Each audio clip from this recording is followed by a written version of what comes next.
I'm not gonna lie to you, I was so buzzing. I thought, well done Imogen, like you've done a really good wing today. And then all of a sudden, your baby girl realizes that maybe I should set the liquid in place because it's been going on my crease. I've smudged it, it's gone, oh, is it still there? Oh, Hans, it's like I've got a black eye. Hello honeys, welcome back to my YouTube channel. If you're just joining me now, then I'm really excited that you're joining me. Thank you so much. Make sure you subscribe if you're new here because I'm uploading Tuesdays, Thursdays and Sundays every single week, 3 times a week at 5 p.m. So I thought we'd give some consistency, you know, to my Hans. If you are returning, then thank you so much for returning. I'm so grateful. I cannot explain to you how grateful I am for you. I love you all so much. So without further ado, let's get in with this video. Did I say my name's Imogen? I hope I did. Anyway, welcome to the family. I'm actually just sitting on the floor. Like I could just sit on the sofa, but apparently I like the floor better. Actually, this rug is very comfortable. Anyway, so today is Storytime Sunday. I am super excited. Make sure you stay tuned for the rest of the week's videos because on Thursday we have a 24-hour challenge and it's a good one. Haven't done it yet, but I'm hoping I can do it. So wish me luck. Anyway, very exciting stuff. Storytime Sunday. I'll list all of the story times that I've done for this particular topic, which is my old jobs story time. And this is about to get juicy, galoosey. Yes, very exciting. So make sure you go and check out all of the previous story times. And also, please let me know down in the description what you want me to do my next story times on. I have a couple of topics I'd love to cover, but yes, we have about 3 more of these job story times left, and then we will go on to another Storytime Sunday topic. Anyway, so I am currently working at a nightclub. Not right now, but I was at the time, you know, that was my next job. So I'm currently working at a nightclub and I'm loving my life. I'm on the door, I'm a door girl, you know, your baby girls thinking she's moving up in the world, like Mayfair, what? You know, like buzzing. From the get-go, when I first went for my interview, the manager, the like actual GM of the place, he was like, oh, I have you on Facebook already. And I was like, do you? So I went on my Facebook and we were friends, and he actually messaged me a couple of times before I started working there. I never ever applied. But anyway, let's talk about this one. So on my first week, the manager was like, I want to take you on a date. I was like, what? Pretty sure it might be a tiny bit inappropriate, hun, but whatever floats your boat. And also, bearing in mind, I actually thought I was going to work at this place for quite a long time, you know, while I graduate uni, while I do acting auditions, because it just means that I can, you know, have some work in the evenings, and it was flexible, you could pick up more shifts, it was good money, it was just what I wanted. So I was not in a place where I felt like I could just be like, yeah, sweet, like, what? Should we go on a date? Yeah, let's go on a date. And let's completely mess up this working relationship. No. Can I get a pillow, by the way, Hans? Because I like to have a pillow on my lap. Also, if you do like my story times, I actually have a podcast now, which is so exciting. It's a massive risk because I don't know if anyone's actually going to want to listen to my podcast at all, like at all. But I just announced that my first episode has just gone live. You can watch it on iTunes. Watch it. You can listen to it on iTunes, Spotify, and you can watch it on YouTube. I'll link all of it in the description below, and I'll probably put it in a comment, a pinned comment. But it's a really nerve-wracking thing because, you know, it's my own project and I don't know if anyone's going to like it, and it's not something where it's like, you know, really fully supported yet. So fingers crossed you like it. Please let me know. It's a really good space for me to just vent, chat and share all of our daily struggles in the hopes of helping others deal with theirs. That's my little introduction. But also I get some of my Huns involved, so you can ask me questions. It's like Hun Hotline, but on a podcast. It's really good. Anyway, okay, so I'll link it all in the description. But this manager, right, puts me on the spot. He comes up to the door and he's like, so have you thought any more about our date? And I was like, oh my God. Anyway, it gets better. So the girl that worked in marketing at the time, absolutely loved her. Like when she left, I was so sad, loved her so much. She worked in marketing and oh my goodness, she was like put in an awkward position because she was close with him and she was like, so Imogen, you gonna go on a date with him? And I was like, oh, really? And because he was saying to her, like, come on, you know, like, you need to up the game, like, you need to get Imogen to go on a date with me. I think she had the pressure, so then she was like, what's going on with you and him? And I was like, oh my God, you know, like getting really stressed. You'll never guess what. He then messages me. He took my number off one of the girls and he messaged me and was like, do you want to go on a date? And I was like, I just don't think we should. I was like, I just don't think we should. I didn't want to, but how am I meant to tell my manager I don't want to date you without losing my job? I mean, I know he couldn't really sack me for that, but he could make my life there quite difficult. So I was like, oh my goodness, my first week, really? This is going to be a nightmare. So I just texted him, was like, thank you so much for the flattery, but I just don't think it's a good time at the moment. And obviously I don't want to come in between our working relationship. Anyway, then the next day I had to go into work and he came up to the front door and he was like, staring at me, and I was like, hi. I was like, I'm so sorry again. I was like, I hope you had a good evening. He was like, what are you sorry about? And I was like, oh, just about our date. He was like, what date? And I was like, right. And then the same marketing girl came up and she was like, I mean, I can't get over it. Like, your manager asking you out on a date, like, how inappropriate. Like, sorry, what? I mean, listen, it happens everywhere. But like, my first week, like, let me chill out. And there was no flirting. There was no, like, you know, I never gave him any inclination to think that we could go on a date. Anyway, we became really good friends after that. Like, it's actually funny. Like, oh, let's do guysy. No, I haven't. It's actually quite funny because we became really good friends after that. But does anyone else need to have a pillow on their chest, like, when they're talking? Anyway, just ignore me because I'm just gonna talk absolute rubbish. So he then was around the marketing girl and he started to get a bit more cocksure of himself, like Big Billy, big bollocks, do you know what I mean? Anyway, so I'm standing there and he was like, listen, can you tell Imogen? I'm standing there. He's like, can you tell Imogen that she missed the train? So then this girl was like, you missed the train. The train went past. And I was like, yeah, I know. Thank you very much. Like, missed the train. It's past my stop. And he was like, the train can come back. That's what he said. He was like, the train can come back if you want to get on the train and get on at a stop. And I was like, really? And I was like, no. And I put on the spot so much. I literally was like, what am I saying? I was like, you're so funny. I just kept saying, you're so funny, to like not make it awkward. And then luckily a customer came in and that was that. Anyway, it kind of definitely changed quite quickly, our relationship. But he started going back out with his girlfriend. So I didn't know that he had a girlfriend. They broke up because it was quite a, you know, one of those relationships. Break up, make up, break up, make up, love life, you know, whatever. Hate life, love life. So then I was like, so when everyone was like, oh, he's got back with his girlfriend, I was like buzzing, but I didn't even know he had a girlfriend. Anyway, well, so basically, long story short, it was all very scandalous, but they were both management and they both started seeing each other and it became a bit, you know, whatever. So then she lost her job, kind of got moved to another job or whatever. But, well, she was scary. She was really scary. And she found out, I think he told her, I think he was like, well, I was going to go on a date with Imogen. No, hun, you weren't. You asked me out and I said no. But anyway, let's just go with that one. So he told her that. Then she hated me, which I can understand in a way, because if I had a partner and then we'd broken up for like a couple of weeks and he all of a sudden was trying to ask out the new girl at work and they were going to go on a date, I wouldn't like me either. But it was actually told to her that we were going to go on a date. We definitely weren't. So me and him became really close friends at work. Like, we talk about everything. Like, I would talk about, you know, wanting to start YouTube a long time ago, and he would say, oh, you should do it. And we got on so well. We talk about families, we talk about, you know, relationships, and he'd tell me all of the things that they would argue about, and he'd tell me stuff, and I was kind of like his agony aunt. And then we became really close friends, but it was a secret.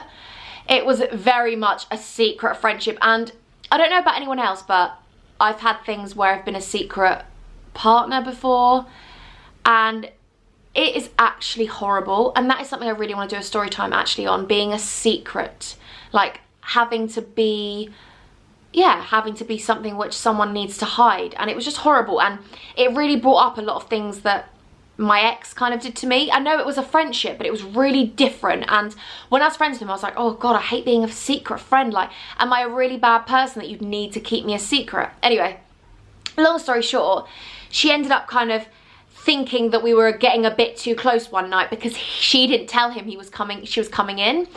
So we were on the door like chatting and laughing and stuff, and it was completely platonic. It was a complete friendship. Like, I had no feelings for him at all, and he had no feelings for me. He looked at me like a little sister and I looked at him like an older brother kind of thing. Anyway, this is where the tea gets involved. Right, so she actually had a long-term boyfriend of like 3 years, and this boy, the manager, was the bit on the side. So I was like the bit on the side. Do you know what I mean? So she had a relationship for like 3 years, or maybe even longer, 4 or 5 years. And that was why they were a secret. And then when they came out, everyone was like, oh my God, scandalous. Anyway, she came in one night and was like, saw me and him like laughing and stuff, and she was like, what the, she was screaming, and I was like, oh my goodness. And you know when you're like, listen hun, I would actually understand if there was an actual thing here, but there wasn't at all. And also, you had a boyfriend and was cheating on him, so don't start accusing him, because he wouldn't cheat on you. He would never cheat on her. He loved her. He loved her. He completely loved her. They're not together anymore, which I'm actually glad about for him, because she was horrible. She was absolutely toxic. Like, I actually feel so sorry for him. We became really good friends actually, and even when he left, because he ended up leaving and going to another job, we used to see each other every single Sunday. When I lived in London, I'd see him every single Sunday. I'd go round to his, we'd have dinner together, and actually I've got a lot of love for that guy. Like, I don't see him as much anymore because I live in Brighton, he lives in London, and he's got a really high pressure job now, and I feel like we don't really have that much time for each other just because of life. But I have a lot of love for that guy, and he was a really nice guy, and he got me through so much. And I was a really different person when I was working at that club. I was really bitter towards men, because I'll go on to telling you what I saw, and I just think I was in a really bad place at that job. I really was in a very bad place, and he got me through it. However, that woman hated me. If I saw her now, I don't know what would happen. Like, she was scary. I thought she was going to bite my head off. I thought she was going to actually bite my head off. And even when they weren't together and she ended up having another boyfriend, and she'd find out like we're spending time together from Instagram or something like that, she'd be like, I knew all along you two were together. And he was like, we're friends, I promise you I wouldn't lie to you. You've got a new boyfriend, go and enjoy your life, you know? Anyway, so talking about managers, this is where it does get a bit dark actually. So there was this manager at the other club they owned, and the other club they owned was about a 15-20 minute drive, less than that. Yeah, like 10 minutes in an Uber to the other club. Anyway, the other club needed cover, and I went and worked some shifts there because they did, at Christmas, they did like certain days, and it was day rate, and I was like, it was a good money paid. It was really good. It was easy to work it because it was just loads of like Christmas, you know, lunches and stuff like that. And I was like, sweet, I'm coming. Like, any extra money your baby girl jumped at. She was like, you know, saving, loving life. At the time, actually, I think I was saving for my first YouTube camera, which is still the camera I still have now, 2 years later. Sweet. Hey baby girl, you know this, keeping it real. But I was saving for that at the time, and I was like just jumping on any money. Anyway, so I went and worked this other job, and they did warn me beforehand. They were like, oh, the manager over there is a bit pervy. And I was like, wow. So I had to wear this like Bavarian outfit, like one of those Hungarian, you know, like the amazing, they have like plaits, and then they have like bustiers, and then they have like the tartan, you know, like the people that, I don't know what it's called. What's it called? When they have like the Hungarian beer festivals, you know, and they wear those really cute outfits. Anyway, so you had to wear those, so your boobs were literally like touching you. You could literally like kiss them. They were like a neck rest, you know, they were like pushed up here. I was working the shift with this other girl, and she was a dancer, and she was getting extra money, and she was so lovely. Anyway, throughout the shift, unfortunately, we had a couple of run-ins with this manager, to the point where he would grab up our skirt and grab our bum. He would position you so we had to go to the kitchen and grab the food, and he'd like stand in the walkway, so you have to squeeze past him, so your body squeezed past him. It was absolutely vile. He has a wife and kids. It doesn't matter if he had a wife and kids anyway. It matters who he was as a person, but it just makes it even more sick, because it's like, you vile man. We're like young girls, and he's like 35, 36. Anyway, and he's a manager, and we're his employees. So then it got progressively worse. He'd start saying really pervy things like, oh, the things I do to you, and blowjob lips, come here. And he was just awful. And I don't even want to repeat some of the things he was saying. It was just so sexual and so disgusting. Anyway, I was like, something needs to be done about this. And all the other girls that worked there, that worked at the other club, they were like, he is vile, he's known for it, he's constantly just being pervy to women. I was like, oh my goodness, if I had a boyfriend, if I told my dad, I did tell my dad eventually when it all started going on, and then I told my dad I was going to go and complain. And basically, a lot of the other girls were like, Imogen, we don't have the balls. They were like, we don't have the guts to go and do it because we work with him directly and we need this job. And I was like, do you know what though? It's absolutely disgusting. So before I made the complaint, the guy comes in and they were like, oh, we've got the other club coming in, so can you take them down to their table? So I took them down to their table, and he got progressively drunk. He said some disgusting, evil, dirty, pervy, rank things to me. And then he actually took my phone number out of the workbooks. Like, how bad is that? Like, you're not meant to do that. Anyway, and he actually texted me at like 4 o'clock in the morning, was like, am I gonna come to yours or are you gonna come to mine? You know what I want. Excuse me? Excuse me? Sorry? What? I never replied to that. However, I got another message again from him. Question mark, question mark. Another message saying, booty call, you up. Booty call? I'd never ever led that man on. I never even flirted with him. Booty call. This is what I mean. And this is what is so wrong. So many people have this where they're taken advantage of because maybe they're friendly, maybe they're a nice person. Men think they have, men think that you have a naivety that they can prey on. Men think they've got a chance. Men prey, it's disgusting. Like, not all men, but honestly, you need to protect yourself, girls, like, and boys, like, you need to protect yourself from people that see your kindness as weakness. Anyway, he then texts me again, like, blowjob lips, you coming round to sort me out. I was like, oh my goodness. So I blocked him in the end because I never replied to his messages. And I was like, something has to be done about this. So I went to my management the next day. They called in the GM, they called in all of the area managers, and he ended up getting fired. And I rate that job so highly that they took it really seriously, because a lot of other jobs, sometimes this is such a hard thing to have to get rid of a member of staff, and he'd worked there for a very long time. So I can understand it would have been really difficult for them, because they struggled to find someone after that, because he was obviously good at his job. He was just an absolute pervert and a complete predator. It was disgusting. But I really do respect them that he got them fired. And I remember once I went back and he was collecting some bits and he said some really disgusting things to me then. And I was like, I'm so glad you're losing your job. Like, you really are a nasty man.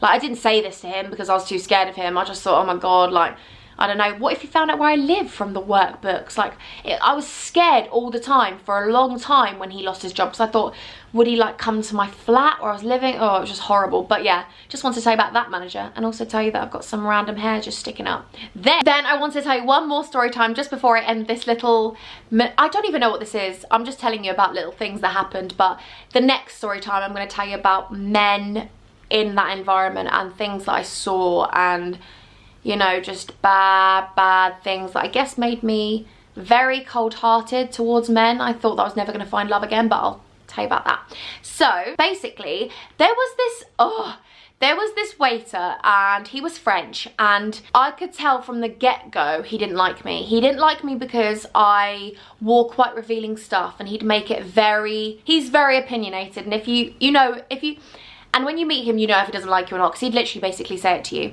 Anyway, this guy would never tell me his first name for like the first month I worked there. And he used to tell everyone he thought I was quite slutty because I used to have my boobs out. And I just think, do you know what, that's really bad and really narrow-minded. Like, if you have boobs out, if you have your boobs out, like, what, that makes you a slut, does it? That's awful. That's such a small-minded thing to say. Like, as a woman, it's my body, I can wear whatever I want, and I don't have to justify myself if you think I'm like that. Anyway, this guy just really didn't like me because I was loud, I was, you know, whatever. So at the job, they actually created like a little role for me, and they were like, do you know what we want you to do? We want you to like go down, take the tables down, because we think you're so good with customers. They paid me a bit extra, which I was really buzzing about. And they basically said, you take the customers down, and basically any shows, like any bottle shows that go out where they take a big bottle of vodka or something where the table's spent a lot of money, you can go out and just be yourself and take sparklers and kind of get everyone involved. Maybe we'll get the dancers with you and you can choreograph things and whatever. And I was like, this is a really exciting role. However, the first time I tried the role, we realised it was never gonna work. So basically, this guy, I took his table down, and his table was Canadian or American. What is that? Don't know. So then I went down to the table and I took this table down, and they were like, we want her, we want her. And he was like, no, no, no, I do it my way. And I was like, I'm trying to do a French accent, but I'm rubbish at it. So I'm sorry if I've offended anyone. And I was like, oh, I'm really sorry, I'm really sorry. And he was like, no, we want her, like, we want her on the table, like, we want her to, like, have fun with us, like, she's cool. And I was like, listen, I could get money for you. Like, I never took a cut of their table. I would never take money from a waiter, because they get a certain amount of charge, you know, from however much money they spend. But I was going to help him get more money. Like, I was there chilling, like, that was the part of the job, you know, to just basically make sure the people that are spending money are having a good time. And I was like, you know, I'd love to do this job, you know, take shows out, like make sure because in this club they do like certain different shows to other clubs. And I was like, they were going to put me in charge of that and all these things. Anyway, so then he was shouting in front of this customer, and this customer was like, went to give me some money, and I was like, no, no, no. He went to give me dollars, and I was like, no, no, no, no, no. And this waiter grabbed the dollars out of the hand of the guy. So weird. Like, I'm sorry, but if you wanted that table to spend money, you would never be this aggressive to a woman in front of the customer. Sorry? Anyway, So then he threw the money on the floor, these dollars. He dragged my hand. And he took me back. Bearing in mind, I hadn't worked there 6 months at this point. So I was just, you know, like, what is going on? Everyone else there, by the way, was lovely. But I'm just telling you about, like, the difficult stuff. So then we went there. I had such amazing times. Like, Lucy, if you're watching this, you're my best friend. I'm so grateful I found you from that place. Like, honestly, I can't explain it to you. Just love you. But, so, he drags me back. And basically, he drags me through by the bar. And that's where the staff room was. And he was like, don't ever get involved with my tables. You stay away. You are disgusting. You are a little tart. You are a little slut. And I was like, I was crying my eyes out. I was like, okay, I'm sorry. Oh no, I'm sorry. Anyway, I went and told my manager, I was like, don't ever put me at that job again. I want to stay up here. I don't want to change that job. I want to be on the door still. And I was crying my eyes out. He was their best waiter. He was their best waiter, without a doubt, their best waiter. But, sorry, I'm just gonna put my hair up. It's annoying me. Actually, no, I don't need to. He was their best waiter. So they were never, ever, ever going to get rid of him. And I didn't expect them to get rid of him, but he should have had a discipline. I think they said they told him off, but I highly doubt it because he was their favourite and I was the new girl. I was just the door girl. Do you know what I mean? Like, I was no one. But it just really, honestly, it was so hard working there with him. He was like, I can't believe you told on me. And I was like, how dare you? You grabbed my hand. You were spitting in my, you grabbed my wrist. I was like, how dare you grab my wrist? You were spitting in my face. You were that close, shouting at me. I just think he took out his anger on me. He never apologised for it. Yeah, it was awkward working there because he was the best waiter and I used to have to take tables down to him and I was like, this is awkward. Here you go, this is your table, £500 minimum spend, 5 guys. You know, like, it's just awkward. It's awkward. Like, I have to take a credit card from a group and I'd have to give it to him. And he hated me. So it was just awkward. Anyway, thought I'd say about that. But the next story time will be a little bit more gruesome about why I hate men. No, joking. I don't hate men anymore because thank God I found my fiance, but I did really hate men. I'm going to be honest with you. I'm going to be honest with you because I was in a really dark place and I think I can sort of explain why I dislike men so much because of this place and really tell you about what I saw, because what I saw was horrific. Anyway, thanks so much for watching this story time. I'm really sorry it was a bit down? It wasn't a bit sad, was it? I was just telling you stories about what happened there. I've got so many stories from this place, but I don't think I can go into all of them because all of you would just be like, Imogen, you're annoying now. Anyway, stay tuned for Tuesday and Thursday. Make sure you listen to my podcast. I'll be so grateful. And stay tuned for the 24 hours and another moving vlog this week. I love you. Until next time, I love you all so much. Bye. I should have stayed there. That's where the light is. It's dark back here, isn't it? Sorry. I love you all so much. Bye. See? Can you see? Oh, look. Can you see? It's still transferring. Rubbish. I love you. Bye.